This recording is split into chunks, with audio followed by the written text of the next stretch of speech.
사람을 만나서 함께 일평생을 산다고 하는 것은 모험이죠. 굉장한 모험일 수밖에 없습니다. 결혼하고 30년, 40년, 50년, 60년 이렇게 살아가는데 안 맞는 사람과 함께 산다는 건 매우 어렵죠. 제가 이제 결혼하지 않은 젊은 목회자들 만날 때 물어봐요. 요즘 젊은이들은 어떤 가치를 중요하게 여겨? 하고 물어봤더니 농담으로 하는 얘기겠죠. 요즘은 유머 코드가 맞아야 합니다. 유머 코드. 근데 그 말을 달리 얘기하면 나를 웃게 만드는 사람인가? 이게 참 중요한 얘기 같아요. 나를 웃게 만드는 사람인가? 그 행복한 웃음 같은 것들이죠. 자, 기본적으로 생각을 해보십시다. 인간은 참 많이 만나요, 우리가. 제가 결혼 주례할 때 늘 하는 얘기 가운데 하나는 모든 참된 삶은 만남이다라고 마틴 부버라고 하는 분이 하는 얘기인데, 그러니까 세상에는 두 종류의 만남이 있습니다. 하나는 주어진 만남. 내가 선택하지 않았지만은 운명적으로 주어진 만남이 있어요. 부모와 나의 관계, 형제 자매의 관계, 이런 것들이 주어진 만남이죠. 내가 선택하지 않았지만은 운명적으로 주어졌어요. 벗어날 수 없어요. 그런데 주어진 만남보다 훨씬 더 많은 것이 선택한 만남입니다. 인생을 살다 보면 정말 수도 없이 많은 사람들을 만나거든요. 그런데 그 만나는 모든 사람과 우리가 깊고 친밀한 관계를 이루며 살지는 않아요. 그렇죠? 그러니까 만난 사람 가운데 일부의 사람들만을 나의 인생의 중요한 타자로 받아들이고 살지요. 그러니까 선택은 신중해야 합니다. 왜냐하면 내가 만나는 사람이 누구냐에 따라서 나의 삶의 방향과 질이 결정되기 때문에 그렇습니다. 이게 참 중요하죠. 어쨌든 나라고 하는 존재는 주체적인 존재이긴 하지만, 그러나 나의 대부분은 나와 만났던 사람들의 흔적이에요. 그들이 내게 남겨놓은 흔적들이라고 볼 수 있습니다. 그러니까 누구를 만나느냐는 건 정말 중요하고, 특별히 일평생 고락을 함께할 부부가 되기 위한 만남이라고 하는 것은 특별히 더 신중해야 할 이유가 거기에 있다고 보여집니다. 그런데 나중에 결혼하고 나서 살 때 사랑의 목표는 어디로 가야 하냐면, 결국 내가 이 사람을 호명하고 그 사람이 내 이름을 호명함으로 우리가 파트너가 되고 부부가 되었지만, 그러나 사랑의 모험 끝에 깨닫게 되는 것은 내가 선택한 게 아니라 이것은 하나님이 우리에게 주신 만남이구나, 주어진 만남이구나, 이걸 깨닫는 사랑의 관계가 가장 진실한 관계라는 생각이 들어요. 그런 사랑의 모험을 우리가 떠날 수 있어야 한다는 거죠. 성경에 보면은 하나님이 창조하신 세상을 바라보면서 보기에 좋았다고 그러시잖아요. 근데 하나님 보시기에 좋지 않았던 게 하나 있었습니다. 사람이 홀로 있는 것이 하나님이 보기에 좋지 않았다고 얘기했습니다. 아담이 쓸쓸해 보이셨던 것 같아요. 그래서 하나님은 아담에게 돕는 짝을 만들어 주시겠다고 이야기를 합니다. 그리고 만들어진 게 뭐예요? 아담을 깊이 잠들게 한 다음에 그의 갈비뼈 하나를 뽑아가지고 하와를 만드시죠. 그렇죠. 잠에서 깨어난 아담이 하와를 바라보았을 때 어떤 탄성을 바랍니까? 이제야 나타났구나, 이 사람. 뼈도 나의 뼈, 살도 나의 살. 남자에게서 나왔으니 여자라 하리라. 저는 농담처럼 인간이 최초로 만든 문장이 기가 막힌 사랑 고백이라고 이야기를 합니다. 그렇죠? 이전에 아담도 말하긴 했어요. 동물들의 이름을 붙여줬거든요. 그런데 온전한 문장 만든 거는 하와가 자기 앞에 있었을 때입니다. 이게 사랑의 신비죠. 누군가를 사랑한다고 하는 것은 나를 시인으로 만들어주는 거라고 볼 수 있습니다. 그렇죠? 그러니까 좋은 짝을 만난다는 것은 그렇게 중요해요.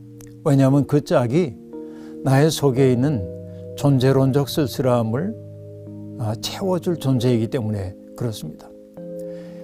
더 큰 사랑, 하나님의 궁극적 사랑이라고 하는 그 목표를 향해 나아가는데 순리의 동반자로서 하나님은 짝을 맺어주기도 하거든요. 그러니까 좋은 짝 만나는 것은 정말 중요해요. 그런데 여기 문제가 있어요. 자, 질문자는 뭐라고 물었냐면 내가 어떤 사람을 만나야 할까요? 이렇게 이제 물어요. 근데 그 질문을 하기 전에 먼저 해야 할 질문이 있습니다. 나는 어떤 사람인가? 나는 내가 만나는 사람들에게 어떤 사람인가? 나는 어떤 지향을 갖고 사는 사람인가? 내 인생의 목표는 무엇인가? 나는 과연 다른 사람들을 정말로 배려하고 사랑할 줄 아는 사람인가? 나를 누군가에게 선물로 주는 사람인가? 이 질문이 선행되어야만 합니다. 항상 나에 대해서 묻지 않고 나와 만나야 할 사람에 대해서 묻는 순간 우리는 자꾸만 배경을 따지게 된단 말이죠. 그러니까 먼저 자기 자신에 대한 질문부터 투철하게 던지면 좋겠다 하는 거, 이게 이제 해드리고 싶은 말이에요. 나의 욕망을 상대방에게 투사해서 이 사람이 내가 가지고 있는 욕망을 채워줄 수 있는가라고 자꾸 질문을 하게 될 때 우리는 그가 가지고 있는 외적 조건들을 자꾸만 보게 됩니다. 사실 인생이라는 게 쉽지는 않기 때문에 경제적으로 너무 빈곤하면 힘들죠.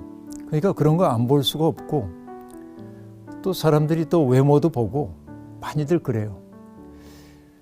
결혼 앞두고 제게 찾아와서 상담을 하는 결혼 예비자들에게 제가 이제 짓궂게 질문하는 것들이 있습니다. 신랑에게 묻죠. 신랑은 신부에게서 어떤 빛을 보았길래 이 사람과 일평생을 함께 하기로 했어요.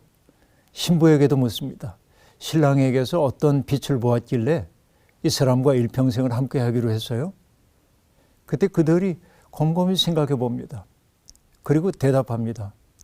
이 사람과 있을 때는 내가 나답게 있을 수 있는 것 같아요. 이렇게 대답하는 사람도 있고, 자기 성격에 결함이 있는데 이 사람은 그 성격의 결함을 있는 그대로 받아들여줘요.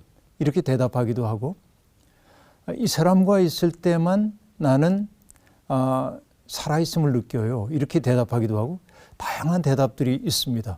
아름답죠. 그리고 제가 짓궂게 묻죠. 또 없어?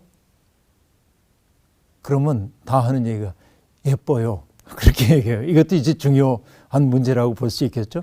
사람들은 그런 것들을 다 이제 봅니다. 자, 그런데 저는 스펙을 중심으로 배우자를 찾는 일은 무가치하다고 말할 수는 없지만 좋은 배우자를 찾기 매우 어려울 수도 있겠다 하는 생각이 들어요. 왜냐하면 소비사회에 살고 있기 때문에 적절하게 품위를 유지하며 살 수 있는 정도의 경제적 능력이나 혹은 사회적 위신 같은 것들은 필요하지만 일평생을 살다 보면 경제적으로 넉넉한데 사회적으로도 신망이 있는 사람인데 함께 살기 어려운 사람이 참 많아요. 왜 그럴까요? 그것은 인간적으로 성숙하지 못한 사람과 만났기 때문일 때가 많이 있습니다. 저도 이미 결혼했고 또 내 아들, 딸도 십장가를 다 갔지만 그 아들, 딸들이 그렇게 배우자를 선택했는지는 장담할 수 없지만 몇 가지 보면 좋을 게 있다고 생각을 해요. 다른 거 아닙니다. 그 사람이 다른 사람을 정말로 존중할 줄 아는 사람인가? 그러니까 어떤 사람을 존중하는 사람이 좋은 사람이에요. 있는 그대로의 그 사람으로 살아갈 수 있도록 허용하는 마음이 있는가? 그런 마음의 여백이 있는가? 이게 무엇보다도 중요한 태도라고 생각해요. 가시처럼 날카롭고 비평적이고 그리고 사람들을 얼어붙게 만드는 사람들, 이런 사람들은 스펙이 어떠하든지 대단히 곤란한 사람이라는 생각이 들어요. 누군가를 존중한다고 하는 말은 어떤 의미일까요? 남을 배려할 줄 아는 사람일 겁니다. 상대방의 입장에 서서 생각할 줄 아는 사람이 되는 것이라고 보여져요. 남을 정말로 배려해 줄 아는 사람, 그러니까 가까운 사람만이 아니라 익명의 타자를 만나더라도 그를 배려하려는 태도가 몸에 밴 사람들이 있습니다. 그 사람과 만나면 크게 실패하지는 않는다는 생각이 들어요. 이 태도가 중요하기 때문에 그렇습니다. 그리고 그 사람이 배우려는 용기가 있는가, 이게 참 중요한 것 같아요. 세상에는 언제나 가르칠 것만 있고 배울 것은 없는 태도로 일관하는 사람들이 있습니다. 그런데 학생 정신을 가지고 남의 말에 귀 기울여 듣고 그리고 배우고 배운 것을 표현할 줄도 알고 고마워할 줄도 아는 사람들이 있습니다. 그런 사람과 만나면 인생이 신명이 날 것 같아요. 그런가 하면 그 사람이 용기 있는 사람이면 더 좋겠어요. 근데 그 용기는 뭐냐면은 10층에서 뛰어내리는 그런 용기를 말하는 게 아니고, 내게 주어져 있는 삶의 조건이 어떠하든지 간에 남을 원망하거나 투덜거리지 않고 내게 주어져 있는 그 삶의 조건을 내 삶으로 받아들이고 그 속에서 나를 꽃 피울 수 있는 길을 찾을 줄 아는 사람, 이게 용기라고 생각해요. 척박한 곳에 놓여져도 그 척박한 상황을 원망하는 사람이 아니라 그 속에서 꽃을 피워낼 수 있는 사람이 용기 있는 사람이겠죠. 그런 사람이면 참 좋겠어요. 그리고 무엇보다도 중요한 것이 있습니다. 인생을 향유할 수 있는 능력이 있는가? 아름다운 것을 아름답게 느낄 수 있는 정서적 여백이 그 사람에게 있는가? 그렇죠. 좋은 파트너는 아름다움을 보고 하고 느낄 줄 아는 사람이었으면 좋겠어요. 생활이 권고하고 어려워도 라고 느낄 수 있는 사람은 자기 속에 선인장처럼 가시를 키우지는 않거든요. 그런 그 열린 마음들이 있었으면 좋겠어요. 근데 이 모든 것들을 가능하게 하는 것이 뭐냐면 하나님 앞에서의 삶이에요. 내가 하나님 앞에 정직하게 직면하여 서 있을 때 타자를 존중하지 않을 수가 없고 배려하지 않을 수가 없고 하나님의 그 기적의 세상을 거닐면서 배우지 않을 수 없고 그리고 용기 있게 자기의 삶을 직면하지 않을 수가 없어요. 그러니까 좋은 믿음을 갖고 산다고 하는 것은 교회 생활 잘하는 사람이 아니라 생명이 하나님이 주신 선물임을 알아서 어려움 속에서도 그것을 넉넉히 이겨낼 수 있는 마음을 품고 사는 것, 이런 것 아닐까 생각해요. 아름다운 만남이라고 하는 것, 그것은 내 조건에 맞는 사람을 찾는 것이 아니라 지향이 같은 사람이 만나 작은 나를 내려놓고 더 큰 나로 전개되어 가는 과정이라고 보여져요. 그래서 저는 결혼에 이르는 사람들에게 이렇게 꼭 충고합니다. 한 가정을 이루어 살다 보면 연애 시절에 보지 못했던 낯선 모습들이 보일 겁니다. 그 낯선 모습을 보면서 난 그대가 이런 사람인 줄 몰라서 할 때 갈등이 생겨요. 그 낯설음은 언제나 불편합니다. 그런데 낯설음은 나를 커지라고 하는 부름이기도 합니다. 낯설음을 내 삶 속에 품어 안으려고 할 때 나는 이전보다 더 큰 사람이 되는 거죠. 그러니까 내 속에 있는 낯섦까지도 사랑해 줄 수 있는 사람과 만나면 좋겠어요.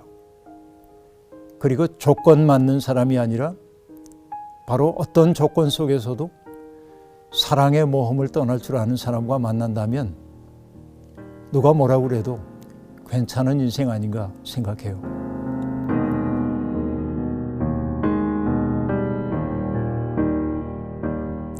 하나님, 연봉은 1억이 되어야 하고요. 키는 180이 넘어야 하고요. 이렇게 기도를 하는 것은 난 굉장히 어리석은 기도라는 생각이 들어요. 마음의 지향이 바르고 정말 하나님이 나와 더불어서 사랑의 순례를 떠나도록 어디에 숨겨두신 그를 발견할 눈을 내게 주십시오. 그리고 발견한 그와 더불어서 사랑의 모험을 함께 해가면서 더 깊이 사랑의 자리로 나아갈 수 있도록 나를 든든하게 붙들어 달라는 기도는 할 수 있겠죠. 해야 하고. 그러나 많은 사람들이 조건이 이렇게 따져가면서 10개를 기도했는데 7개 들어줘서 이런 얘기는 아까 얘기한 대로 굉장히 속물적 얘기처럼 내겐 들려요. 내게는. 그래서 여러 가지 생각 안 할 수는 없지만 건강하기도 해야 하고 그런 기본적인 것들. 그러나 정말 우리가 드려야 할 기도 가운데는 사랑의 순례 여행을 정말 용기 있게 감당할 수 있는 사람과 만나게 해달라는 그 정도면 되지 않을까? 하나님 다 아시지 않을까요?